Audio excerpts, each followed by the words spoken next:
us move to the co-main event and in the middleweight division. And man, what a big first of the year it has been for this division. As we mentioned last week, 3 straight main events and now a huge co-main event here with number 3, Robert Whittaker versus number 6, Paulo Costa.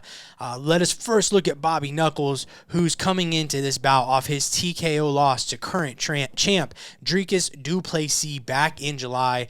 And in doing that, du Plessis became the only other man not named Adesanya to beat Robert Whittaker at middleweight. Whittaker is 12-3 since moving back to 185 pounds in 2014. And this time out, or not back to, excuse me, he came up from 170, sorry. And this time out, he will face one of the most polarizing and maybe somewhat controversial guys in the division, not named Sean Strickland, Paulo Costa. And Costa has had an interesting run in the UFC, to say the least. We haven't seen him since August of 2022, where he defeated Luke Rockhold by unanimous decision. He was then set to face Whittaker in February of last year. However, the bout never happened as terms to the contract were never agreed.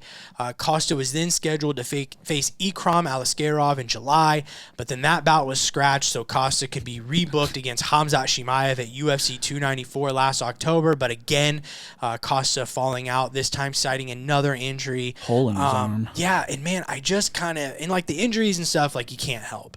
But I just kind of feel like that's the story of Costa's career. You know, his out of action antics kind of overshadow everything he's ever done in the UFC, in my opinion. And he's just kind of been plagued by weight misses, contract disputes, injuries for most of his UFC tenure. So this is a big fight for Costa, man, to show up healthy, hopefully on weight, because he's facing one of the best middleweights that we've ever seen for about the past decade. But at one time, we all thought Costa was really special too, right, early on. So can he show that here and pull off what would be, in my opinion, the biggest win of his UFC career, and at the right time for Paulo Costa as well? So interested to see what you guys think, who you're taking. Brandon, who you got in this middleweight co-main event? Yeah, so I'm leaning really heavy into Robert Whittaker here. I know he's coming off the loss to DDP, but I think if you go back to 2014, 2015, the only 2 losses on Whittaker's record are Izzy and DDP. And so it's hard for me to see what Paulo offers that's really going to stifle Whittaker, other than he has some pretty good power if he uses it and comes forward. But like right before his win over Rockhold, we saw Paulo get beat by Vittori. It was just a lack of activity, a lack of volume. So I think Whittaker has all the tools to be able to do this the exact same way, and he's way more active than Paulo is as well. I think there's actually a strong chance that Paulo misses weight here. But as far as the fight itself, yeah, man, I just think that Whittaker has all the ability to pick him apart and just even implement some wrestling if he wants to. Paulo does carry some power. That's always going to be a little bit of an equalizer, but I just think this is really Robert's fight to lose here, just given all those variables. So I'm taking Robert Whittaker. I don't think it's 3 rounds, so I don't know. I don't think he finishes Paulo here. I think this is going to be a decision as well, so I'm going to take Whittaker by decision. Yeah, I'm not going to lie. It is really hard to know how to rate Paulo Costa coming into this, and mainly because we just haven't seen really a consistent body of work from him since 2017, which was the last time Costa fought more than once in a year. And here we are coming into a fight where we haven't seen him in over a year. So that's 5 fights in the last 6 years for Costa, with some pretty up and down performances as well, it has to be said, in that time. So it's just hard to know what you're going to get from Costa. And he's coming into a fight with a guy who, again, is one of the best middleweights in the world in Robert Whittaker. Costa looked okay in the Rockhold fight, but Rockhold was absolutely gassed after about 3 minutes of that fight. And Rockhold himself came into that fight off like a 3-year layoff, right? So I know Whittaker is coming in off the loss where he got knocked out or TKO'd, which I think in most cases would give me some pause, especially against the guys whose offense is as good and as dangerous as Costa's. But that loss was to the guy who is now world champion. Now, there's nothing DDP did to Whittaker that Costa isn't capable of doing, in my opinion.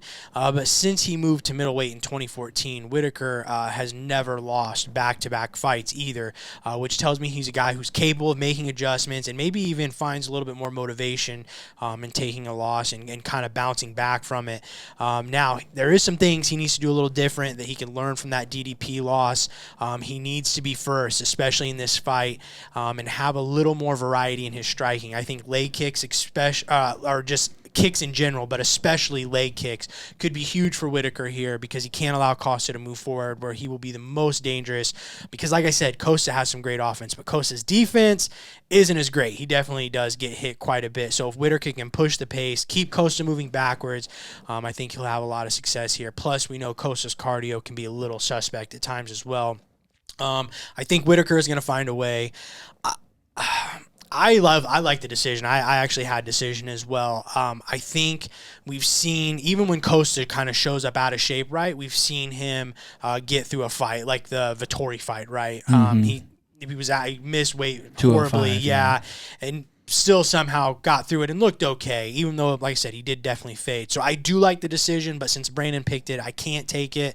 So I will take Robert Whittaker. Let's go 3rd round KO TKO for Robert Whittaker. Yeah, I mean, what's funny is before, I think it was maybe yesterday, I was scrolling through, it was either Instagram or X, but there's a picture of Paulo Costa, and he is ripped. It looks right. He always does, though. Well, I mean, it's just like there's never a time where he hasn't looked. And it's like if he's ripped and he's in shape and he doesn't have the weight issue, that's one thing that I think about. But I don't think that he's necessarily been the same since the Izzy loss. He was in this kind of untouchable zone, really strong, coming forward. He's going to be the guy. Gets knocked out, gets embarrassed, and then since then it's been this like you said, like a circus of I laughed when you were talking about the Araskarov fight because you remember he laughed like, oh, you guys thought I was going to fight him. Nope, I'm fighting Hamza, and then he has a hole in his arm from whatever, I don't remember what it was, some type of infection. Yeah. But you don't know. What I do know about Paulo Costa is he's very, very durable. When you think back to even at that Yoel Romero fight, like if that version of Paulo shows up against anybody, that's a problem. But we just haven't seen that since losing to Izzy. I do think that, like I said, the durability's there. I do question a little bit with Whittaker because I agree with you. I don't think that there's anything that DDP did other than, I mean, he does have some funky striking, but he came forward and he just didn't fade away and was able to land something big. Whereas, and we've seen that a couple, and even amongst the losses for Whittaker, 2 of the 3 have been by knockout. So he does have a chin that if you can get to it, you can drop him or knock him out. With Paulo Costa, he did have the Izzy knockout, but that's it. We've seen him take punches from a lot of people. I kind of want to lean Paulo here, man. I want to take a chance. I think that he has the power. We haven't really seen his jiu-jitsu necessarily on display, but we haven't seen anybody be able to take him down and hold him down either. Luke Rockhold at the end of that fight. Right, just rubbing his face in him, yeah. And I think that for Paulo Costa, he has to have that type of performance, though, because he, like you said, he's in a position to where, there's a lot of up-and-comer middleweights. I don't know if we've had a card this year that didn't have a middleweight fight on it. Like, it's just that you could tell they've been really pushing that division because they have so much talent there. So he really needs to show up. And Whittaker, he needs to show it as well. But I think I'm going to go with Paulo Costa here, and I'm going to say by decision. I think that he can land some big shots, and we haven't seen anybody be able to truly implement a lot of wrestling on him, so I think that he's going to come through in his best form, but Whittaker's hard to put out as well, so I'm going to take it by decision.